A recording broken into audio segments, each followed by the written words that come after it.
మీనరాశి వారికి కాలం అనుకూలంగా ఉంటుంది.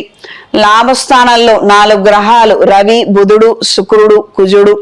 జన్మజాతకంలో కూడా వీటికి మంచి బలం ఉన్నట్లయితే, అవి మంచి స్థానంలో ఉన్నట్లయితే ఇప్పుడు అనుకున్న కార్యక్రమాలను అనుకున్న విధంగా మీరు నెరవేర్చుకోగలుగుతారు, అవి సాధించగలుగుతారు.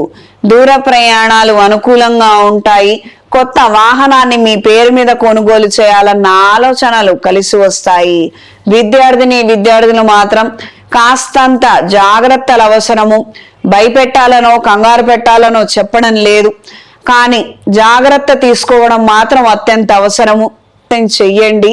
జన్మజాతకంలో బలం లేనట్లయితే రాబోయే మహాశివరాత్రి రోజున అఘోర పాశుపత హోమాన్ని జరిపించండి. కార్యానుకూలత మరింతగా పెరుగుతుంది. ఈ రాశిలో జన్మించినటువంటి స్త్రీలకు కొత్త వ్యాపారాలు ప్రారంభించాలన్న ఆలోచనలు ఎక్కువగా ఉంటాయి. పెట్టుబడులు మాత్రం అంతంత మాత్రంగా ఉంటాయి.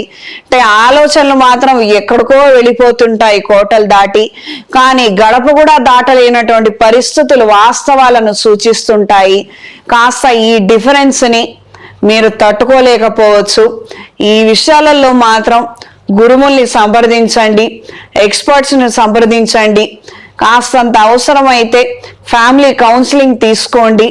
అంతేగాని అనవసరమైనటువంటి నిందారోపణలు కుటుంబ సభ్యుల మాత్రం మీద చెయ్యవద్దు.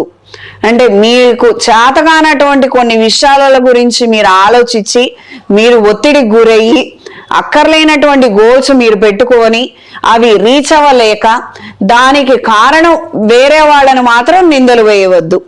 వీటి వలన మీకు ఏమి ఉపయోగం ఉండదు. అనవసరమైనటువంటి పాప కర్మాన్ని మూటగట్టుకున్న వాళ్ళు అవుతారు. ఇది గ్రహించి మెలగండి. ఆరోగ్య విషయాలలో జాగ్రత్తలు అవసరం. ట్రీట్మెంట్ తీసుకున్న కొద్దీ మంచి మార్పులు ఏర్పడతాయి. నెగ్లిజెన్సీతో మాత్రం అనారోగ్యం ముదిరే అవకాశం ఉంటుంది. ఇది తెలుసుకొని మెలగండి. ఈ రాశిలో జన్మించిన వారికి ఈ వారం కలిసొచ్చే రంగు గ్రే కలర్, కలిసొచ్చే దిక్కు పడమర, కలిసొచ్చే సంఖ్య 3. ప్రతిరోజు కాలభైరవ అష్టకాన్ని పఠించండి. ఈ రాబోయే మహాశివరాత్రి రోజున అఘోర పాశుపత హోమాన్ని జరిపించండి.